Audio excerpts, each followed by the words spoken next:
أعوذ بالله من الشيطان الرجيم. بسم الله الرحمن الرحيم.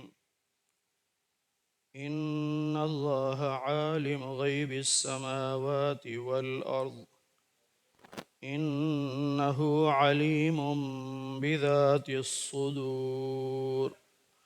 صدق الله العظيم. اللهم صل على محمد وعلى آل محمد كما صليت على إبراهيم وعلى آل إبراهيم إنك حميد مجيد. اللهم بارك على محمد وعلى آل محمد كما باركت على إبراهيم وعلى آل إبراهيم إنك حميد مجيد. 22ویں پارے کا 17واں رکوع سورہ فاطر کی آیت نمبر 38 سے درس کا آغاز ہو رہا ہے۔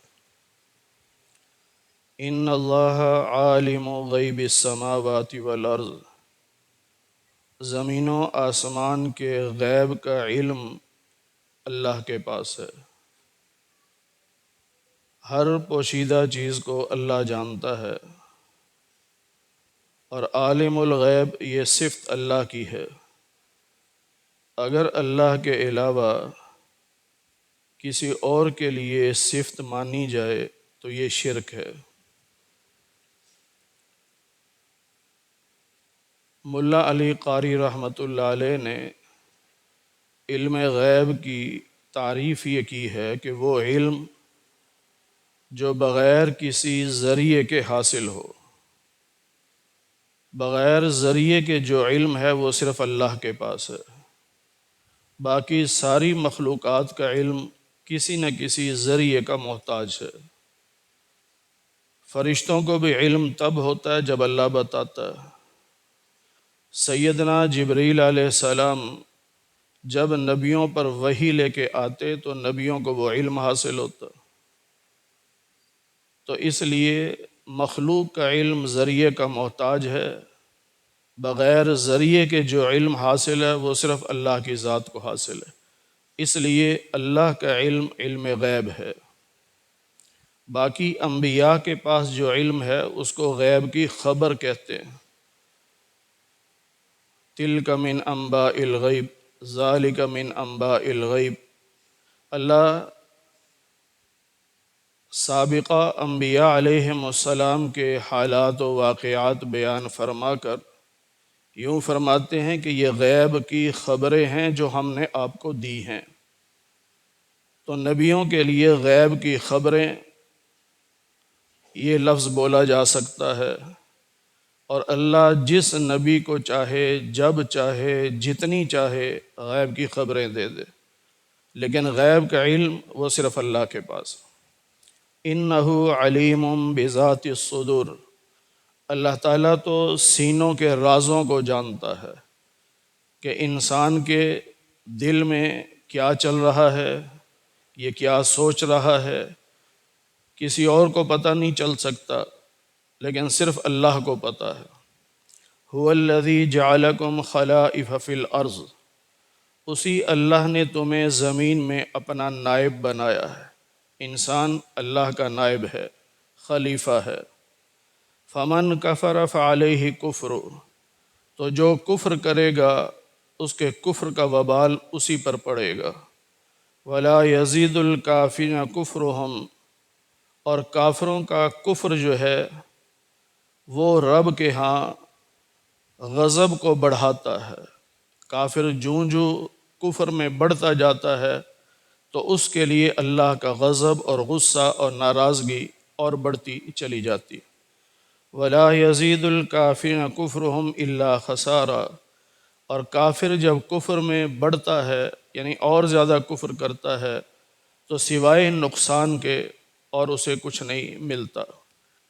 ایک آیت کا انکار کیا، کفر کیا، پھر ایک اور آیت کا انکار کیا تو کفر میں بڑھ گیا۔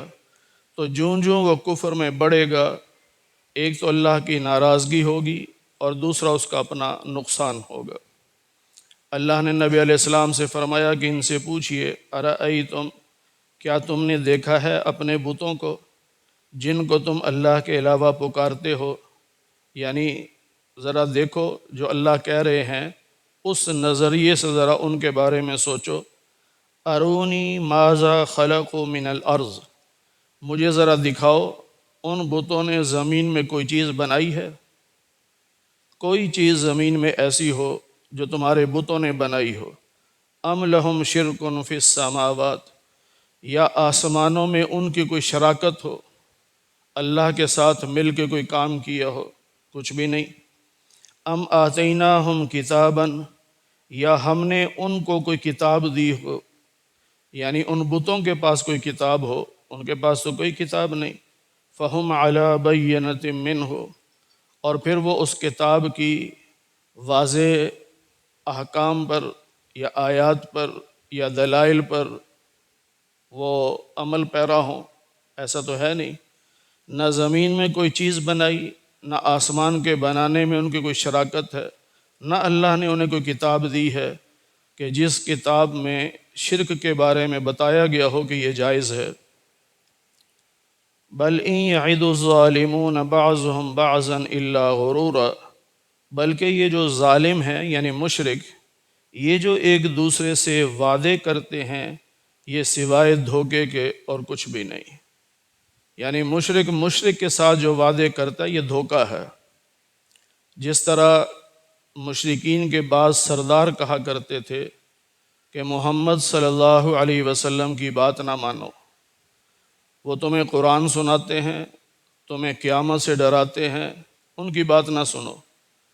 پہلی بات تو یہ ہے کہ قیامت کوئی نہیں، اور اگر قیامت ہوئی بھی تو ہم تمہارے گناہ اپنے کھاتے میں ڈال لیں گے، تمہیں ہم بچا لیں گے۔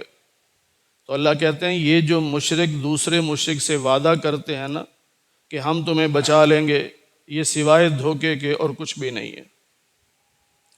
ان اللہ یمسک السماوات والارض ان تزولا، آسمانوں اور زمینوں کو رب نے تھاما ہوا ہے کہ یہ اپنی جگہ سے ٹلتے نہیں ہیں، ہلتے نہیں ہیں۔ آسمان کتنا بڑا ہے، کوئی پلر نہیں، اور یہ آسمان اپنی جگہ پر ٹھہرا ہوا ہے۔ کبھی نہیں سنا کہ وہ نیچے آ گیا ہو اور خطرہ ہو کہ ٹوٹ جائے گا، یا کوئی کنارہ اس کا ٹوٹ گیا ہو، کبھی بھی نہیں سنا۔ اسی طرح زمین اپنی جگہ پہ قائم و دائم ہے، یہ سب اللہ کے حکم سے ہے۔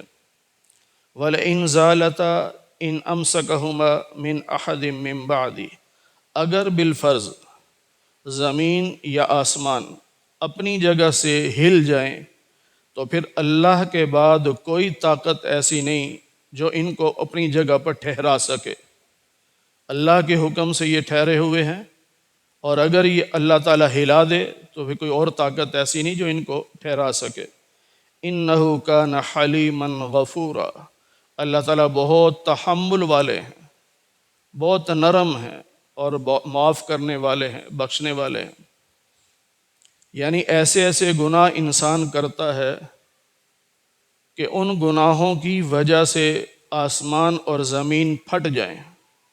جیسے ہم نے 16ویں پارے میں سورہ مریم کے آخری رکوع میں پڑھا کہ یہ جو لوگ کہتے ہیں نا کہ اللہ کی اولاد ہے، یہ اتنا سخت جملہ ہے کہ آسمان اور زمین پھٹ جائیں، لیکن اللہ تعالیٰ بہت تحمل والا ہے۔ اتنے بڑے بڑے گناہ، اتنے بڑے بڑے الزام انسان کے اللہ سنتا ہے، دیکھ رہا ہے، لیکن پھر بھی اللہ تعالیٰ اپنے بندوں کو فوراً نہیں پکڑتا بلکہ مہلت دیتا کہ شاید میرا بندہ توبہ کر لے اور اللہ اس کو معاف کر دے۔ وَأَقْسَمُوا بِاللَّهِ جَهْدَ أَيْمَانِهِمْ، مکہ کے مشرک اللہ کے نام کی پکی قسمیں کھایا کرتے تھے، بڑی پکی پکی قسمیں اللہ کا نام لے کر کھاتے تھے، اور یوں کہتے تھے کہ لَإِن جَاءَهُمْ نَذِيرٌ، اگر ان کے پاس کوئی نبی آیا تو لَيَكُونُنَّ أَهْدَىٰ مِنْ إِحْدَى الْأُمَمِ، تو یہ پہلی امتوں میں سے کسی بھی امت سے زیادہ ہدایت پر چلیں گے۔ مکہ والوں کے پاس سیدنا عیسیٰ علیہ السلام تک کوئی رسول نہیں آیا، یعنی جو مکہ والوں کے لیے نبی بن کے آیا، ایسا نہیں ہوا۔ ویسے تو نبی آتے تھے، مکہ جاتے تھے، حج کرتے تھے، عمرہ کرتے تھے، لیکن مکہ والوں کے لیے رسول بن کے آیا ہو ایسا کوئی نہیں تھا۔ اس لیے وہ کہتے تھے کہ اگر ہمارے پاس رسول آیا تو پہلی جو امتیں ہیں، خاص طور پر یہودی اور عیسائی، ہم ان سے زیادہ ہدایت کے راستے پر چلیں گے، یہ وہ قسمیں کھایا کرتے۔ فلما جاءہم نذیر، اور جب ان کے پاس اللہ کا رسول آیا، نبی پاک صلی اللہ علیہ وسلم کو اللہ نے پوری انسانیت کے لیے رسول بنا کے بھیجا، اور بھیجا مکہ میں، تو مکہ والوں کی طرف براہ راست رسول آئے، تو اب چاہیے تھا کہ وہ نبی کی بات مانتے، ہدایت پر چلتے، لیکن ما زادہم الا نفورا، سوائے بھاگنے کے اور کچھ نہیں ہوا، یعنی بدکنے لگے۔ جس طرح جانور بدکتا ہے، رسیاں تڑواتا ہے، اس طرح یہ دور بھاگنے لگے نبی سے۔ استکبارا فی الارض، زمین میں تکبر کرنے لگے، ومکر السیئ، اور نبی کے خلاف بری تدبیریں کرنے لگے، سازشیں کرنے لگے۔ ولا یحیق المکر السیئ الا باہلہ، اور جو کوئی بری تدبیریں کرتا ہے وہ بری تدبیریں اسی پر پڑتی ہیں۔ جس طرح ہمارے ہاں کہتے ہیں نا کہ جو کسی کے لیے گڑھا کھودتا ہے وہ خود اس گڑھے میں گرتا ہے، تو یہ آیت کے اس ٹکڑے کا یہی مطلب ہے کہ جو کسی کے لیے سازش کرے گا وہ خود اس سازش کا شکار ہوگا۔ تو مکہ والوں نے جتنی سازشیں کی نبی کے خلاف، الٹا انہی کے خلاف پڑی۔ فَهَلْ يَنظُرُونَ إِلَّا سُنَّةَ الْأَوَّلِينَ، تو کیا یہ مکہ والے اس انتظار میں ہیں کہ جیسے پہلے لوگوں کے ساتھ ہوا ان کے ساتھ بھی ایسا ہی ہو؟ یعنی جب عذاب آئے گا تب یہ ایمان لائیں گے۔ جس طرح پہلی قومیں کہا کرتی تھی لے آؤ عذاب، ہم تو نہیں مانتے آپ کو، لیکن جب عذاب آ جاتا پھر کہتے جی ہم کلمہ پڑھتے ہیں، ہمیں معافی دلوا دو، ہم کلمہ پڑھتے ہیں۔ تو اللہ فرما رہے ہیں کیا مکہ والے بھی پہلے والوں کی طرح انتظار کر رہے ہیں کہ عذاب آئے پھر یہ کلمہ پڑھیں گے؟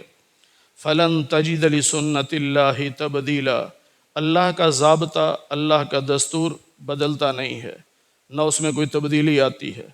مطلب یہ ہے کہ جیسے پہلی قوموں نے اللہ کے نبیوں کا انکار کیا اور ان پر عذاب آیا، اسی طرح مکہ والے آپ کا انکار کر رہے ہیں تو ان پر بھی عذاب آئے گا۔ اولم یسیروا فی الارض، کیا یہ مکہ والے زمین میں چلتے پھرتے نہیں، یعنی سیر و سیاحت نہیں کرتے کہ یہ دیکھیں کیف کان عاقبۃ الذین من قبلہم، ان سے پہلے لوگوں کا انجام کیا ہوا؟ یعنی زمین پر چلیں اور ان علاقوں میں جائیں جہاں لوگوں پر عذاب آیا۔ قوم عاد جا کے دیکھیں، قوم سمود کو دیکھیں، قوم لوط کو دیکھیں، قوم مدین کو دیکھیں، ان علاقوں میں جا کے دیکھیں تو صحیح کہ ان کا انجام کیا ہوا۔ وَكَانُوا أَشَدَّ مِنْهُمْ قُوَّةً، اور وہ جو پہلی قومیں تھیں وہ تو ان مکہ والوں سے زیادہ طاقتور تھیں۔ ان سے زیادہ طاقتور قومیں جب اللہ کی پکڑ سے نہیں بچ سکیں تو یہ مکہ والے کیسے بچ سکتے ہیں؟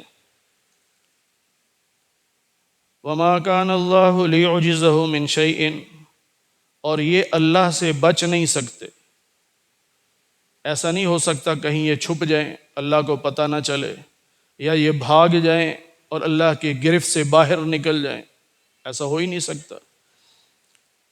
27ویں پارے میں سورہ رحمان میں اللہ نے فرمایا کہ انسان اور جن یہ ذرا آسمانوں اور زمینوں کی حدود سے باہر نکل کے تو دیکھیں، کیا یہ نکل سکتے ہیں؟ اللہ کی بنائی ہوئی زمین، اللہ کے بنائے ہوئے آسمان، ان کی حدود سے یہ باہر نہیں جا سکتے، اور اللہ کی پکڑ سے یہ بچ نہیں سکتے، نہ یہ آسمانوں میں چھپ سکتے ہیں نہ زمینوں میں۔ انہ کان علیما، اللہ تو ہر چیز کا علم رکھتا ہے، جہاں بھی جاؤ گے اللہ کو پتہ ہے۔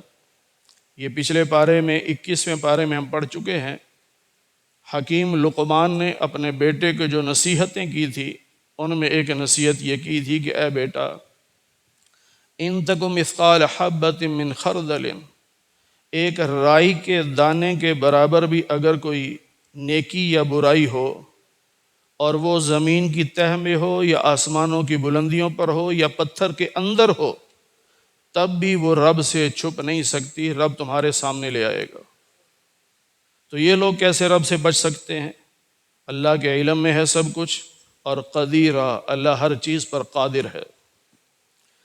وَلَوْ يُؤَاخِذُ اللَّهُ النَّاسَ بِمَا كَسَبُوا، انسان جو گناہ کرتا ہے، اگر اللہ تعالیٰ ہر گناہ پر پکڑ شروع کر دے، ادھر گناہ کیا ادھر رب نے پکڑ لیا، تو ما ترک علی ظہرہا من دابہ، اس زمین کی پشت پر کوئی جاندار زندہ نہیں بچے گا اگر رب فوراً پکڑنا شروع کر دے۔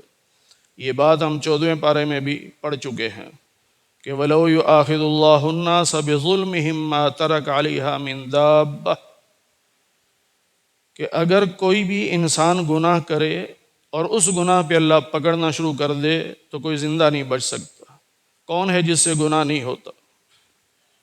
نبیوں کے علاوہ تو کوئی معصوم نہیں نا، معصوم ذات صرف نبی کی ہوتی ہے، نبی سے گناہ نہیں ہوتا، نہ ہوا ہے۔ باقی کسی سے چھوٹا گناہ، کسی سے بڑا گناہ، کسی سے تھوڑے، کسی سے زیادہ، انسان ہے، ہو جاتے ہیں۔ تو ادھر گناہ کیا ادھر رب نے پکڑ لیا تو پھر تو سارے ہی پکڑے جائیں گے اور کوئی بھی زندہ نہیں بچے گا۔ لیکن اللہ کیا کرتے ہیں؟ وَلَٰكِن يُؤَخِّرُهُمْ إِلَىٰ أَجَلٍ مُّسَمًّى، لیکن اللہ ان گناہ گاروں کو مہلت دیتا ہے ایک وقت مقررہ تک۔ اللہ مہلت دے رہا ہے، وہ وقت مقررہ کیا ہے؟ یا تو موت ہے اور یا پھر عذاب کا وقت ہے۔ بعض قوموں پر عذاب کا وقت اللہ نے مقرر کر دیا، ان پر عذاب آ گیا، اس وقت تک مہلت تھی، لیکن جب عذاب آ گیا اب مہلت ختم۔ اور اگر عذاب کا فیصلہ نہ بھی ہو تو موت کا وقت تو مقرر ہے ہر انسان کا، تو موت کے مقررہ وقت تک اللہ مہلت دیتا ہے۔ اور اگر موت آ جائے، یعنی موت کے آثار نظر آ جائیں، سانس اکھڑنا شروع ہو جائے یا فرشتے نظر آ جائیں جو روح لینے آئے ہیں، اب بندہ توبہ کرے، اب اس کی توبہ قبول نہیں ہوگی، تو اس سے پہلے اللہ نے مہلت دی ہوئی ہے، اس مہلت سے فائدہ اٹھا کر توبہ کر لیں، اللہ معاف کر دیتا۔ فَإِذَا جَاءَ أَجَلُهُمْ، اور جب وہ وقت آ جاتا ہے تو پھر مہلت ختم ہو جاتی ہے۔ فَإِنَّ اللَّهَ كَانَ بِعِبَادِهِ بَصِيرًا، اللہ تعالیٰ اپنے بندے کی ہر چیز کو دیکھ رہا ہے، سب اللہ کی نظر میں ہے۔ 7ویں پارے کے آخر میں ہم پڑھ چکے کہ لا تدرکہ الابصار وہو یدرک الابصار، ساری کائنات کی آنکھیں جمع ہو جائیں اللہ کو نہیں دیکھ سکتی، لیکن اللہ سب کی آنکھوں کو دیکھ رہا ہے۔ کوئی ایسی آنکھ نہیں جو رب سے چھپ جائے، اللہ سب نظروں کو دیکھ رہا ہے۔ یعلم خائنۃ الاعین، اللہ تو تمہاری آنکھوں کی خیانت کو بھی دیکھ رہا ہے کہ تم کس کو دیکھ رہے ہو، کس نظر سے دیکھ رہے ہو، اللہ تو سب جانتا ہے۔ تو اللہ اپنے بندے کی ہر چیز کو دیکھ رہا ہے، تو ہمارا کوئی عمل اللہ سے پوشیدہ نہیں ہے، ہمارا کوئی جملہ اللہ سے پوشیدہ نہیں، ہماری کوئی سوچ اللہ سے پوشیدہ نہیں۔ جب رب کو سب کچھ پتہ ہے تو پھر اس رب سے معافی مانگتے رہنا چاہیے، توبہ کرتے رہنا چاہیے، تاکہ اللہ تعالیٰ معاف فرما دے۔ اور اللہ تو کہہ رہے ہیں کہ میں تو تمہیں مہلت دیتا ہوں، اور مہلت اسی لیے ہے کہ توبہ کر لے۔ حدیث پاک میں ہے، نبی پاک صلی اللہ علیہ وسلم نے فرمایا التائب من الذنب کمن لا ذنب لہ، گناہ کے بعد جو گناہ سے توبہ کر لے اللہ کی نظر میں ایسے ہے جیسے گناہ کیا ہی نہیں ہے۔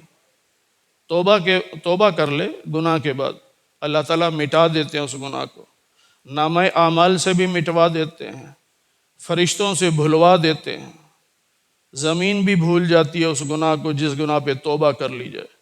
اور اگر گناہ پر توبہ نہ کی جائے تو نامہ اعمال میں گناہ لکھا ہوتا ہے، کرامن کاتبین یہ بھی گواہی دیں گے کہ یا اللہ اس نے فلاں موقع پہ یہ گناہ کیا تھا۔ زمین کا وہ ٹکڑا جس پر گناہ کیا وہ بھی گواہی دے گا، جسم کا حصہ بھی گواہی دے گا اگر توبہ نہیں کی تو۔ اور اگر توبہ کر لی تو اللہ تعالیٰ زمین سے بھی بھلوا دیتے ہیں، نامہ اعمال سے بھی مٹوا دیتے ہیں، فرشتوں سے بھی بھلوا دیتے ہیں، حتیٰ کہ انسان کے جسم سے بھی بھلوا دیتے ہیں۔ اللہ اتنا مہربان ہے کہ میرے بندے نے توبہ کر لی، اب اس گناہ کا نام و نشان ہی ختم کر دو۔ تو جو توبہ کر لے، اللہ کے پاک پیغمبر نے فرمایا وہ ایسے ہے جیسے گناہ کیا ہی نہیں۔ اللہ تعالی ہمیں قرآن کریم کی صحیح سمجھ نصیب فرمائے۔